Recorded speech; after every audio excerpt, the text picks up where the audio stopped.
bokk ndax li ngeen ci jublu mooy yaxanal gafaka askan bi ba ñu gën a mën a sakkanal ba budget bi gën a mën a sakkan loolu ngeen ci jublu kon ni ngeen di féliciter di leen remercier bu baax je vous remercie. Merci beaucoup honorable député Daba Wagnan. Je donne la parole à honorable député Aïssata Tall Sall. Honorable.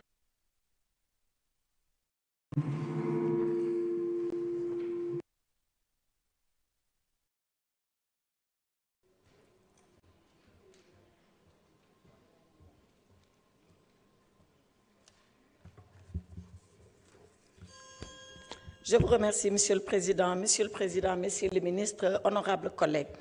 Monsieur le ministre des Finances, j'ai lu la loi de finances rectificative. Pour moi, elle contient 3 curiosités sur lesquelles nous devons nous arrêter. La première curiosité, c'est que de mon point de vue, cette loi viole l'orthodoxie financière.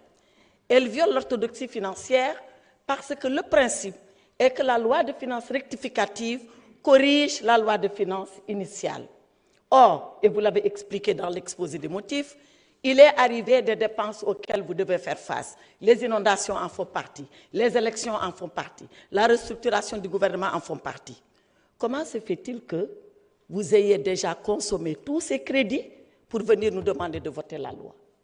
Il fallait d'abord voter la loi avant de les consommer les crédits, mais les élections sont derrière nous. Vous nous demandez de vous octroyer des crédits de 20 milliards que vous avez déjà dépensés pour les élections. Première violation de l'orthodoxie financière. Parce que c'est comme si un enfant venait prendre 10 000 francs de la poche de son papa, aller les dépenser entièrement et revenir dire à son père « j'ai besoin que vous me prêtez 10 000 francs », alors qu'il les a déjà pris. Voilà la première violation. Deuxième violation de l'orthodoxie financière. La loi de finances rectificative, de mon point de vue, et là aussi, vous l'avez expliqué, elle a été faite parce qu'il y a un resserrement des recettes, d'accord, une moins-value de 840 milliards, il y a un accroissement des dépenses, d'accord, un accroissement de 600 et quelques milliards, d'où un déficit de 1 500 et quelques milliards.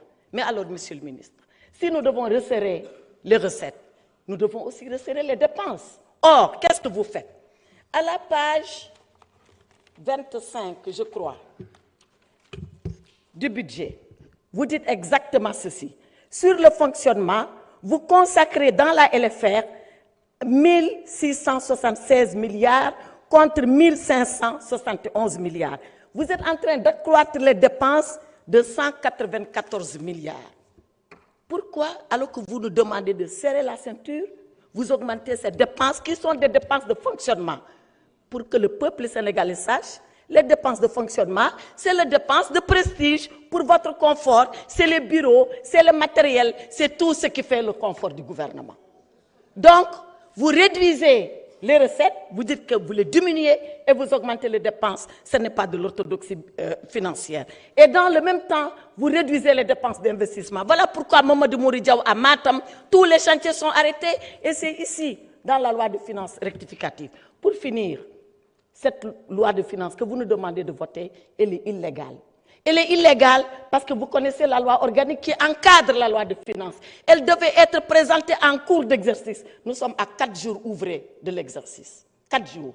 La loi de finances, ce n'est pas avant l'exercice, ce n'est pas à la clôture de l'exercice, c'est pendant l'exercice. Et un député l'a dit ici, depuis que vous avez été mis en place 9 mois, pourquoi c'est seulement maintenant que vous présentez la loi de finances? En dehors des inondations, tous les autres facteurs, vous les aviez en main. Enfin, Monsieur le ministre des Finances, revoyez vos chiffres.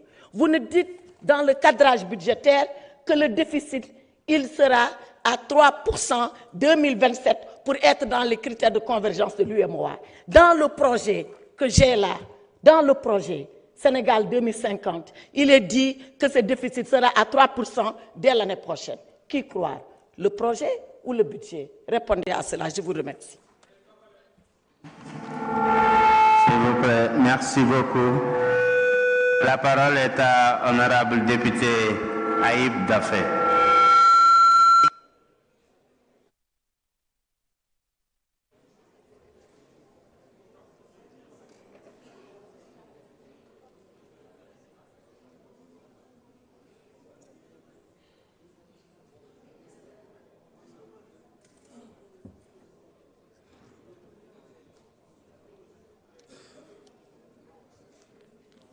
Voilà. Merci beaucoup, Président.